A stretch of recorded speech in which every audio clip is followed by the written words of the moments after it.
মৃত্যু হয়েছে, ও জানে না যে বই পড়ছে, প্লেন পড়ছে, ওদের বলছে যে বোম ফাস্ট হয়েছে।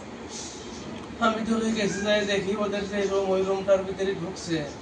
ওরা 4টে মেয়ে ছিল ওইখানে, খাইতে বসছিল, টিফিন খাচ্ছিল।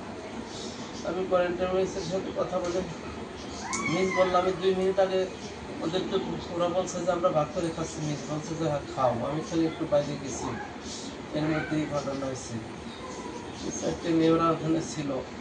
আমি ওই দিন সারা দিনই খোঁজাখুঁজি করছি, রাত করছি, পরের দিন করছি, বিভিন্ন হাসপাতালে করেছি, অনেকে হয়রানি করছি, যেখানে আসেন ওখানে আসেন, বাড়ে মেয়ে ওঠে আমার। প্রজেক্ট বানাতে পারছি। তারপরে আমার ব্যাগটা রাখছি, ছুটিও দিয়ে দিয়েছে 2-3 মিনিট পরে, সবাই চলে গেছে। এখন আমার পাশে যে ফ্রেন্ড বসে আছে হাফসা, বলতেছে চলে না একটা আইসক্রিম খেয়ে আসি, মানে কিছু একটা খাবার কিনবো। ও টাকা নিয়ে আসে, মানে আমিও ওই দিন কিরকম আমার টিফিন নিয়ে আসি না, টাকা নিয়ে আসছিল। তো আমরা আর কি গেছি টাকা নিয়ে, সেখান থেকে খাবার কিনে আসার সময় যখন আইসক্রিম কিনছে তখন আমার মনে পড়ছে আমার বন্ধু বসে আইসক্রিম কিনতে। তো আমি তখন গেটে, মানে স্কুলের গেটে ঢুকছি, হঠাৎ করে একটা শব্দ হয়েছে, কি কি হলো, মানে আমার উপরে টিনের শেডটা দেওয়া। তো আমি মাঠে নামছি, উপরে তাকাই দেখি যে একটা প্লেন যাচ্ছে।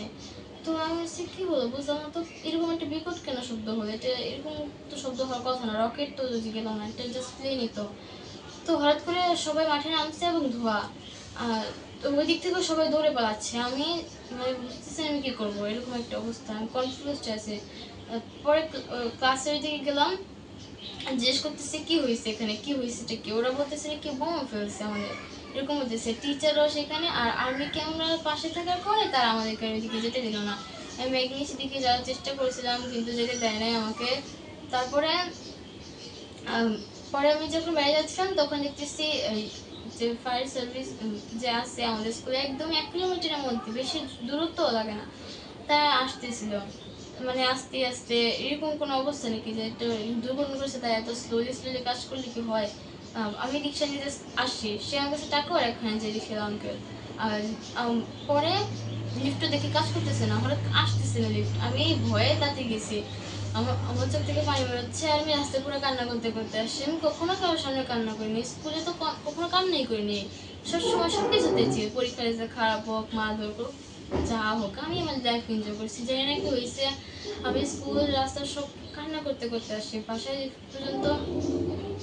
আমার আমার নিঃশ্বাস আসতেছিল না যে আমি কি বলবো আম্মুকে। তারপর আম্মু দরজা খুলছে, আমি বলছি এরকম একটা কাহিনী হয়েছে, আমি জানি না কি হয়েছে, আমি এদিকে যেতে যাই নাই, তুমি আব্বুকে বলো যাইতে, রাইসমনি সেখানে আছে, আমি ভয়ে আছি, মাঠে পড়লে তো হয়েছে, ওর ক্লাসে যদি যায় ওর তো কিছু হয়ে যাবে। আপনি আইসক্রিম কিনতে আসছিলেন, যে আমি যে স্কুল করে সব কিছু আছে, মানে জিম থেকে শুরু করে সুইমিং পুল সব রকম ফ্যাসিলিটিস আছে, কিন্তু একটাই দুঃখ যে এখানে সিকিউরিটি একটু খারাপ। যদি এখানে একটু ক্যামেরাটার ফুটেজটা দেখতে দিত তাহলে হয়তো জানা যেত ওই ক্লাসে বাচ্চারা কয়জন আসলে, কয়জন শেষ ওখান থেকে বের হয়েছে, বা কোথায় কোথায় কোন কোন স্টুডেন্ট গেছে, বাট তারা এখনো কোনো ফুটেজ আমাদেরকে দেখাচ্ছে না।